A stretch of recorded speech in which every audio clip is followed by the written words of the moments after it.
The Las Vegas Raiders start off Week 15 with an electric 63-21 win over the Los Angeles Chargers, and why that means that Coach Brandon Staley is likely getting his walking papers. All of that and how your Week 15 action is going to go coming up on this episode of Locked On NFL. You are Locked On NFL, your daily NFL podcast. Part of the Locked On Podcast Network, your team every day.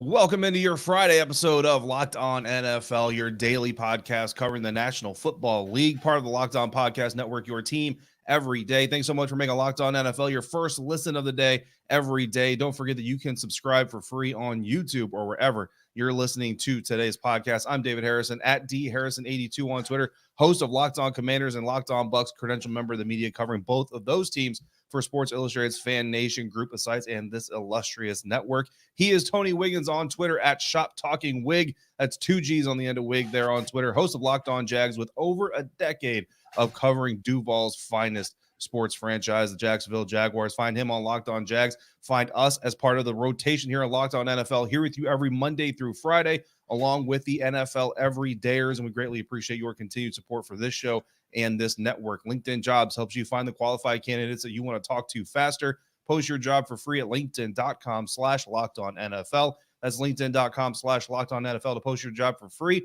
Terms and conditions apply. On today's episode, Wig, we are going to predict all of the winners for Week 15's NFL schedule following after Thursday Night Football. But first, we got to talk about Thursday Night Football. The Las Vegas Raiders got blanked coming out of their bye week.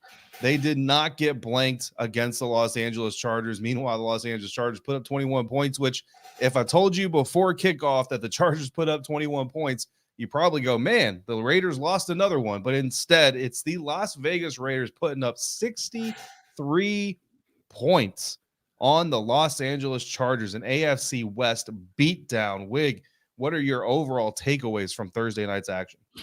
It's about time. It's about time somebody laid an absolute whooping on the Chargers and left no doubt that Brandon Staley is in over his head, because sometimes these games are really, really close, right? And when they're really, really close and they go for it, if he happens to make it, even if they go for it and he doesn't make it, but then they eke out a win or it's close enough that you say, man, all they got to do is eliminate these mistakes. We've been doing that for a year and a half. Yeah. I wouldn't say it started, but I was a witness. I was sitting in the press box last year. It was 27-0 in the second quarter against the Jaguars in the playoffs. The Chargers lost. Yeah. And I felt then, and I was tweeting out, it's not over. It's not over. It's not over. Because I know them. And the thing is when this happens over and over again, at some point, something has to happen really, really bad, right? For everyone to realize that what everyone already knows, and that is he shouldn't be coaching in the NFL. This was the one. This was the one, because I honestly believe if they would have tried, they would have scored 80 points. I think they could have got to 84. There's only 3 more touchdowns. I think if they would have tried, they would have been able to get 84 points. And, it kind of reminded me of one of those Big 12 games. You know what I'm saying? Back in the day when you have a really, really good team against a bad team. So, yeah, I think this was the death nail for Brandon Staley. Yeah. I mean, look, to their credit, Raiders fans wanted it, right? They punted at one point in the fourth quarters, and Raiders fans were actually kind of showering some booze down there. They didn't want any mercy. And I'm sure that has to do a lot with the AFC West rivalry and all that stuff. And, and honestly, the Raiders fans, they just want to see this team win as much as possible. You don't get to see a whole lot of these types of games this time of year for the Las Vegas Raiders, unfortunately. And they walk away. I mean, just this thing was 49-0 before the Los Angeles Chargers even got on the board. Aiden O'Connell drops 248 yards passing, 4 touchdowns. He wasn't the only one. Jacoby Myers gets a touchdown pass. You got 2 rushing touchdowns as well. Defensive touchdowns coming out here. Devontae Adams, who's almost been a forgotten guy in this year because of the lack of production, 101 yards and a touchdown. I mean, just the scoring just goes on and on and on. But my question, Wig, though, the young quarterback, Aiden O'Connell, obviously everything's kind of going right. He finishes with a 120.7 passer rating. Like what did you see from him? Was this just everybody's on a roll, or did he do anything that kind of stood out to you in this game? I think he did a lot that stood out in this game. So I'm thinking, I'm trying to look at this, with a big picture approach with him, with DeVito in New York, with Browning, I believe that's his name, in Cincinnati. I won't include Flacco in that because Flacco was the Super Bowl MVP at one point, right? But I will tell you, I thought at the beginning of the season, teams really, really, really needed to hone in and get back to having that backup quarterback on the team that everybody knows. And this is going back to Frank Reich, Jeff Hostetler. I think for a long time, and I noticed for a long time, what has happened is the league has gone to this. We either have to have an older guy, which is like Joe Flacco, right? Or we have to have a young guy in development who's waiting, who was either a first round pick or a second or a third round pick that we're trying to wait for, sort of like in Detroit right now, right? Yep. I really, really want the league to understand the value of having. I'm looking at the broadcast right now, like Fitzpatrick. That's what you need, a very smart dude that's going to end up being a coach one day, who understands what it is to be a backup and how to be prepared. And that's what you're seeing with these cats, man. You're seeing these young guys, these guys that are technicians, and folks want to call them game managers. I'll take a game manager all day over a gunslinger. And I'm really, really seeing the rebirth of having that backup quarterback that is a fan favorite that everybody knows, who's not going to win you a Super Bowl, but in a 3 or 4 game stretch, he can go 500. And he can keep you competitive. You can run your offense. I think that's a critical thing that I have gotten out of this game and the games that I've seen in weeks prior. Yeah, look, I mean, a really strong defense and a smart quarterback can do a lot of good things for you. Speaking of smart quarterback play, overall, Easton Stick, I mean, look, 23 of 32, 257 yards for Los Angeles Chargers, 3 touchdowns. He did throw an interception that was returned for a pick 6. I think that interception more just really smart play, really smart film study on the part of the defender than it is on the quarterback. Like, you obviously want the quarterback to be able to see that kind of thing, but on such a quick pass, I don't know if you give them, speaking of that, I don't know if you give them a pass on that. I'll let the quarterback gurus talk about that. But you mentioned Brandon Staley, man. I mean, this team now, 5 wins, 9 losses. It's already all but over. Dave Drogemeyer, I was listening to him and your boy Q on their Locked On Chargers, Locked On Raiders crossover Thursday episode, already calling, Brandon Staley's done after the season, no matter what. And obviously, Wig, you agree with that. I agree with that. I think most people agree with that. The question, though, is, does Brandon Staley make it to Friday afternoon as the head coach of the Chargers in your mind? He shouldn't. I wouldn't even let him come out in the second half. And I know that's kind of tongue in cheek when I say that, but the players and some of this falls on them too. No matter who your coach is, the effort you saw in the first half with guys just being so laissez-faire and loosey-goosey with the football, you're getting paid. They're going to collect their paycheck Tuesday, right? It's going to hit direct deposit if they get paid every week. If not, they're going to get it next week. They're going to get a bi-weekly check. They're going to get paid for that effort, and that is disgusting. But the flip side of it is, the reason why it's kind of disgusting is because of the lack of leadership, and they just don't believe in the guy with the headset on. And some of Justin Herbert not being there obviously is some, but even then, you don't quit on the kid. Just like you said, this kid was doing the best he could at quarterback. There are a lot of guys on that team that should probably give some of their money back this week. We know that won't happen, but it's a shame that we saw that effort. But it's really the culmination of some things that should have happened a long time ago, and now the Chargers would be foolish to not make a move. Yeah, absolutely. League Commanders in the live chat saying I reminded him to watch the Washington Commanders at FedEx watching the Chargers tonight, and I cannot, unfortunately, I cannot disagree with that stance. Brandon Staley, he might not be employed by the time Locked On Kickoff Live happens at 2 p.m. Eastern on every Locked On YouTube channel. So that could be news that you're going to hear about. Of course, more on this game. Your boy Q, Locked On Raiders, Dave Drogemeyer, and his partner on Locked On Chargers. Here on Locked On NFL, we're going to dive into the rest of this weekend's action. No more bye week, so every other team in the NFL is playing this weekend. That's coming up next on today's episode of Locked On NFL, part of the Locked On Podcast Network, your team every day. Today's episode is brought to you by LinkedIn Jobs. When you're hiring for your small business, you want to have as many top tier candidates as possible for you to interview. And that's why you need to check out LinkedIn Jobs. LinkedIn Jobs has the tools to help you find the right professionals for your team faster and for free. LinkedIn isn't just another job board. No, LinkedIn has a vast network of more than 1 billion professionals, which makes it the best place for you to hire. Hiring is easy when you have that many quality candidates. So easy, in fact, that 86% of small businesses get a qualified candidate within 24 hours. LinkedIn knows that you, as a small business, are wearing so many hats, and you may not have the time or the resources to help you hire properly. Thankfully, with LinkedIn, the process is intuitive, quick, and easy. They even just launched a feature that helps you write job descriptions, making the process even easier and quicker. Post your job for free at linkedin.com/lockedonnfl. That's linkedin.com/lockedonnfl to post your job for free. Terms and conditions apply.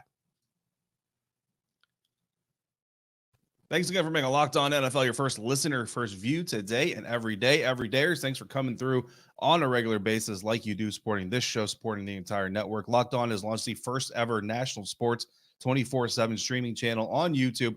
Locked On Sports Today is here for you 24/7, covering the top sports stories of the day with the local experts of Locked On, plus our national shows covering every league. Go to Locked On Sports Today on YouTube and subscribe to the first ever national sports 24/7 streaming channel. We're going to get some game predictions, but you know what? Before we do that, I do want to take a moment here and I want to talk about Antonio Pierce, because Antonio Pierce is wearing the interim head coaching tag, and we usually know what that means. It usually means thanks for getting us to the end of the season. Good luck with your future. We're going to bring in a different guy, but he has been on record. He is a passionate Raider. He wants to lead this team.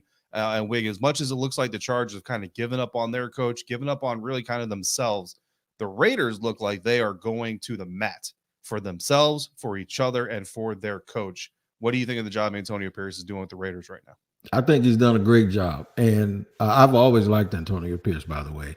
One of the things that I've always been a big proponent of, because we've seen it in the past. We saw it with Romeo Crennel. We saw it with a bunch of other coaches. When you allow a coach to take over a bad situation and the troops rally around him and then they win and you retain that coach, a lot of times that coach gets fired within like the next year, right? Because it's like you're thinking with emotion, you're not looking at it practically. You're looking at it like, okay, it's about whataboutism. The guys rallied around him. They were glad that you got rid of the other person, and they all got together and bandied together, and then it doesn't really work. It happened. Jacksonville did it with Doug Marrone, right? Mm-hmm. This is a little bit different, and I'll tell you why. Because the Raiders are probably living in regret. They did that to Rich Bisaccia, right? Who was the special teams coordinator who took over for John Gruden. Yep. Got them, they rallied, and they had a really good end to the season. And then I think they even made the playoffs. And then all of a sudden, they remove him, hire Josh McDaniels, and now they're right back in the same situation. I think in this situation, they learn from their past mistakes, and they break. You know, if they were listening to me, they would break and go against what I've always believed. But I think Antonio Pierce resonates with those players. Played in the league. They just look like they're a whole different ball club. And I mean, I think it has to mean something, and I would really, really, really be in full support of them keeping Antonio Pierce as the coach. Yeah, I agree 100%. And I think, honestly, if you're the ownership of that team, if you're Mr. Davis, go talk to your leaders, man. Go talk to the guys that you look as the building blocks to your team. Go talk to Devontae Adams, talk to Max Crosby, talk to those guys and ask them. And I'm willing to bet that those guys would give Antonio Pierce a huge voice of support. And if that's the case, if your team leaders on the roster in the locker room want to play for that dude, then I don't see how you don't give him the opportunity to do it for real. Give him an offseason to build his team, build his staff, go through the draft, build his team from training camp on under his likeness. And I think that would really be the smart way for the Raiders to do things. Mr. Laidback 808 in the live chat agreeing that Brandon Staley's time in Los Angeles probably over with, but also doesn't think that the Raiders are going to make the playoffs. That is a conversation for down the road. Right now, we're going to get into the rest of week 15, and we've got Saturday NFL because the college game is going to take a step to the side for a weekend or so and give us some Saturday NFL games. So let's start there. Minnesota Vikings visiting the Cincinnati Bengals. The Joshua Dobbs love affair in Minnesota is apparently over. The Bengals are favored by 3 points. One of those quarterbacks you were just talking about not that long ago. Do you think the Bengals pull this off, or did the Minnesota Vikings get an upset under yet another quarterback this season? Oh, I think the Bengals are going to win, even though I'm always impressed with what Coach Flores has done with that defense of Minnesota and how they get after it. But Cincinnati can score more than 3 points, so I'm going with the Bengals. Yeah, I'm going with the Bengals as well. Coach Flores, another name to watch during the head coaching cycle this offseason. I think he's a guy who's going to get some looks and might get back into his rightful position as being a head coach of an NFL franchise. Pittsburgh Steelers on the road to take on the Indianapolis Colts. The Colts are favored by 1.5. How do you see this one unwinding? I think the Colts going to win it. I think Pittsburgh's in a bad place right now from their quarterback, and with just them trying to get used to yet another offensive coordinator. And that's a bad thing to have, is when you have quarterback problems with the new OC. So I'm going to go with the Colts. Yeah, there's just a lot stacking up against the Steelers this season for whatever reason, whether it's bad karma, bad energy. I don't know what it is. A lot of people also calling for Mike Tomlin's head. Another loss could increase that noise just a little bit more. The final Saturday game, Denver Broncos, suddenly one of the better teams in the NFL, it would seem, going up against the Detroit Lions, who were suddenly coming off a really disappointing loss against the Chicago Bears. 4.5 point favorites for Detroit. Do they get it back on track? No, I'm actually going to go with Denver. I was going to go with Detroit because I'm like, well, they got whooped last week by the Bears, right? But the reason I'm going with Denver is because they got whooped last week by the Bears. And while Detroit has had some opportunities, whether it be on Thanksgiving or last week, to really, really, really separate themselves and put themselves up there with the Eagles and maybe right behind the 49ers. They just haven't taken advantage of it. It's just a sign that they're still a little bit immature. And right now, Jared Goff is like looking like the Jared Goff that everyone wanted to write off in LA, as opposed to the guy who was pretty much the comeback player of the year, in my opinion, the last couple of seasons.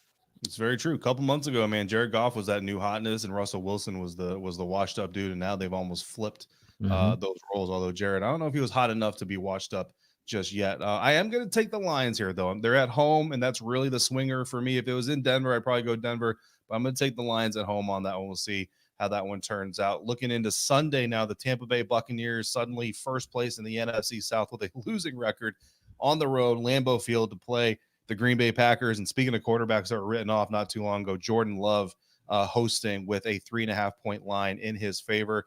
The Packers get that win, or the Buccaneers get to go back into Lambeau like they did in the NFC Championship game a few years ago and get a dub? Tampa has a lot to play for, but I do also believe that Jordan Love is going to be the most improved player in the National Football League.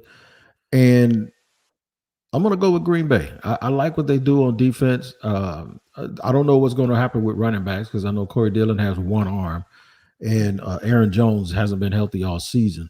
But I think they have enough offensively, and I think they do well enough in their front seven to really give Tampa some problems.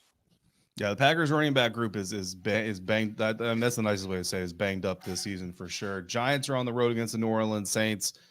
Saints are 6-point favorites. I don't know, unless you're a fan of either of these teams, it's kind of an ugly matchup to watch on a Sunday afternoon. But Wig, who do you have coming out on top of that one? I'm gonna go with the Giants, man, because I'm going with DeVito again. I'm going with these backup quarterbacks.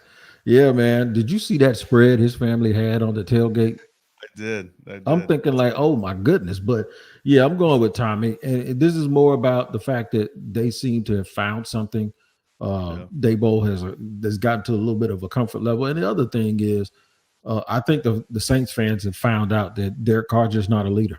He's just not a leader. And that's going to kill him down the stretch.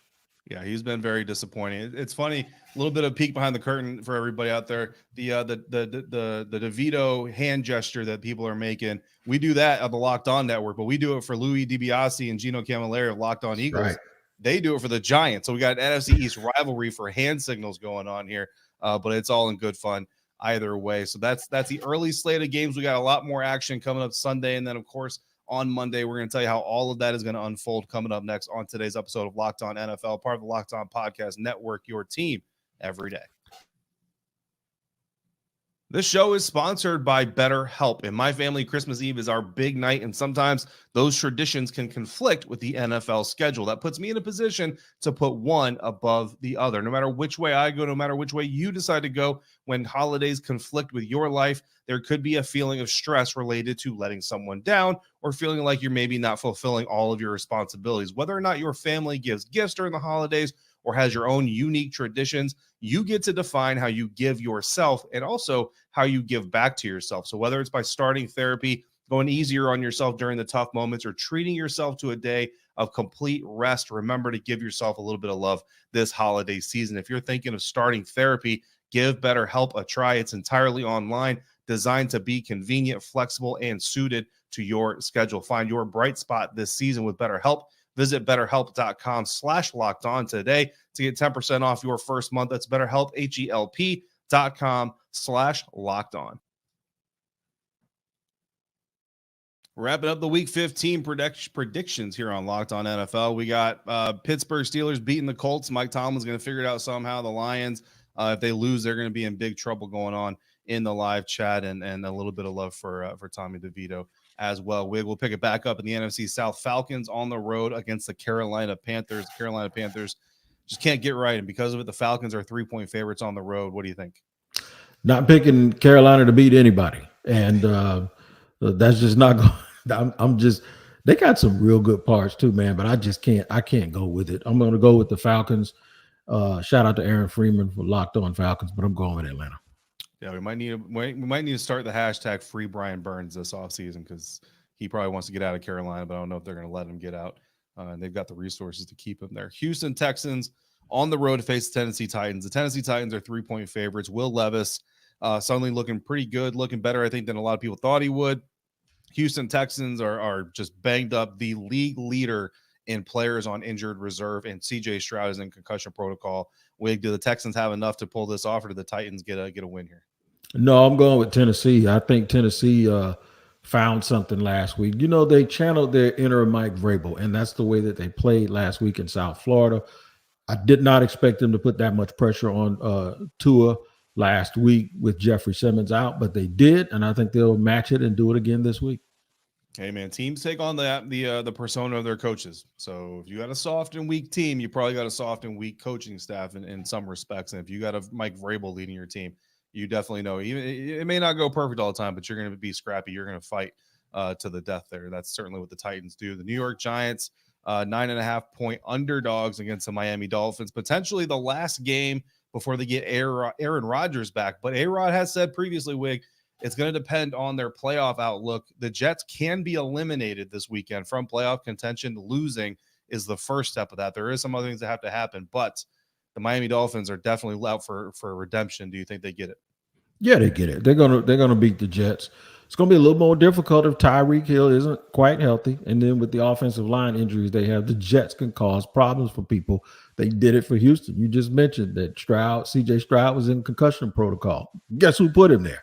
The Jets. So I still think the Dolphins have too much. Even if they score 20, I don't think the Jets can throw the ball on the Dolphins defense in their corner. So I'm going to go with the Dolphins. Yeah, I agree with you there. The Cleveland Browns are at home against the Chicago Bears, who just got done beating the Detroit Lions. The Browns are 2.5-point favorites. Joe Flacco is suddenly back in the driver's seat of an NFL team. Do the Browns get this, or does Justin Fields get another upset win? I'm going to go with Cleveland. I saw them firsthand last week what they look like with Joe Flacco. And then the other thing is Justin Fields had a field day, no pun intended, throwing the ball last week. But this is a different defense. They can get after you with Myles Garrett, and then they can cover you on the back end. So I'm going to go with the Browns. Absolutely. Some Coach Vrabel love in the live chat right now. Kansas City Chiefs, 8.5-point road favorites over the New England Patriots. And the rumors are flying and the leaks are coming out. The Bill Belichick's time is most likely done in New England. Andy Reid looking to get one more win against the GOAT. Does he get it? Yeah, he's going to get it. And I'm going to just double the line that I said with Carolina. I ain't picking New England to beat nobody. So, yeah, I'm going to go with KC.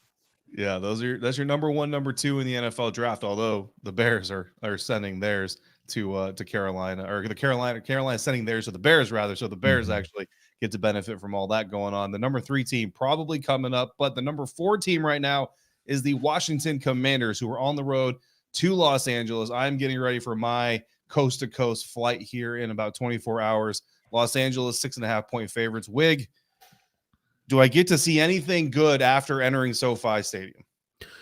Yeah, well, first of all, to get in the SoFi and then to get back to your car, I heard it's a long walk for the media. So I haven't been there, but I heard it is not easy, right, to find your wheels. I think Washington's going to pull this game off for some reason, man. I haven't been sold on the Rams all year, and I'm just still not. I think Washington's going to figure out a way to get the ball. Curtis Samuel's going to be the difference. How about that? Hey, look, for what it's worth, I am starting Curtis Samuel in my fantasy league this weekend. Me too.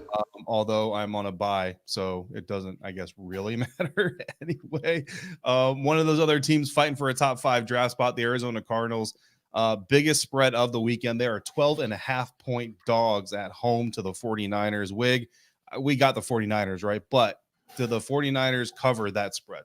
Yeah, they cover the spread. I think they cover the spread in the first quarter, and they maintain it because of the way that they play defense. This is a tough game for Arizona. This is not the kind of team you want to be playing at this time of year because they have something to play for. They currently are in the driver's seat in terms of trying to get home field advantage. I think they have it. If they don't have it, they're pretty close. So, yeah, they're going to mollywop Arizona. Yeah, San Francisco currently number 1 in the NFC. So if they win, I mean, they control their own destiny there. Wig getting some love in the live chat. I love to see that. Locked On Jags fans know all about that. So if you're new to Wig, welcome to the party. It's a great time. So I'm glad you're enjoying it. Dallas Cowboys, 1.5-point underdogs on the road against the Buffalo Bills. Wig, yeah, Dallas Cowboys underdogs here. What do you think? I think Dallas wins, even though Buffalo kind of got back on track last week. They have the people to chase Josh Allen down. Like Michael Parsons, he ain't gonna let that dude just get away with that stuff all night. So you're gonna see force against force. The other thing is Buffalo's propensity to turn the ball over and Dallas's propensity to get those turnovers. I think that's going to be the difference. They still have a lot of injuries on their defense also, and Dak is hot. He's the MVP leader right now, and I think they're going to do it. Look, I have to admit, I got to be transparent. I was not high on Dak coming into the season. He has proven me wrong multiple times over. So kudos to him. I don't know how the Cowboys are underdogs in this game, to be quite honest with you. I got the Cowboys winning this one as well. Baltimore Ravens are on the road against the Jacksonville Jaguars. Tony, you know all about this game. You're covering this game. Locked On Jags is where you need to go for this game. They are 3.5-point underdogs. What do you think about that? Who's 3.5 underdogs? The Jaguars are 3.5 point. Jags and rightfully so. They need to be underdogs. They don't block anybody on offense, and all of a sudden, the last couple of weeks, the defense is acting like they forgot how to play. And Lamar Jackson, of course, right now Baltimore is in the number 1 spot in the AFC. They control their own destiny, and they lost the game here last year that was a part of the Jaguars being able to make the playoffs. And then it's something that the Ravens talked about and thought about. I talked about that with Kevin Oestreicher of Locked On Ravens, and he said that's a game that they remembered last year because they had it won and the Jaguars took it from them. So guess what? Baltimore's going to come in here and they're going to win. Yeah, I think that's probably. I mean, if you're saying it, I'm not going to argue with you. You're the subject matter expert on that one, and that's how we do on Locked On NFL Friday. We bring you the truth. Ain't no homers around here. We're bringing you the truth. Philadelphia Eagles at the Seattle Seahawks to wrap up the week. Eagles 3.5-point favorites, but I mean they are not looking good lately. Wig, do they get out of that rut, or do the Seahawks continue this nightmare for Philadelphia? I'm gonna pick an upset here. I think Philly is in a rut, and I think Seattle. They could have laid down last week against San Francisco. They didn't. They played them tough, even with Drew Lock in at quarterback, and now Geno Smith may come back in and play. And remember now, Seattle played Dallas really, really tough a couple of weeks ago. At night, that game came down to it. So I think traveling out west is going to really, to the Pacific Northwest, is going to really be a hard game for the Eagles, who appear to be out of sorts a little bit. So I'm going to go with Pete Carroll and the Seattle Seahawks. Hey, it's definitely a possibility. I mean, this is definitely not something that anybody should be taking lightly. The Philadelphia Eagles are in a bad way. For starters, they got to target more than 4 dudes. I mean, outside of Olamide Zaccheaus getting 1 target against the Cowboys last weekend. 3 dudes got targets, and that was by design. Nick Sirianni, head coach of the Eagles, said that was by design. Ben Johnson, offensive coordinator, doubled down on that on Thursday. That was their plan, was to only target 3 dudes all game long.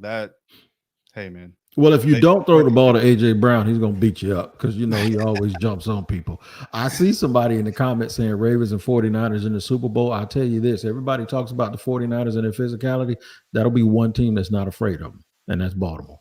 That's absolutely true. And they got the Ravens winning the whole thing. So that'll be real interesting. If that happens, we will be here with you to cover that Super Bowl matchup. Of course, everything in between as well. But coming up on Friday, we've also got Locked On NFL Kickoff Live going down to 2 p.m. Eastern. And then Monday, Kevin Oestreicher of Locked On Ravens will be back with the top 3 stories from the weekend's action. So make sure you come back to Locked On NFL for that. Make sure you're subscribed, turn on those notifications, auto downloads, all that stuff. For your next listen, check out Locked On Jags, Commanders, Bucks, or stay right here and head on over to Locked On Sports Today, the first ever 24/7 national sports streaming channel on YouTube. As always, thank you for making us your first listener, your first view today and every day, every dayers. We thank you for your continued support of the network and of this program.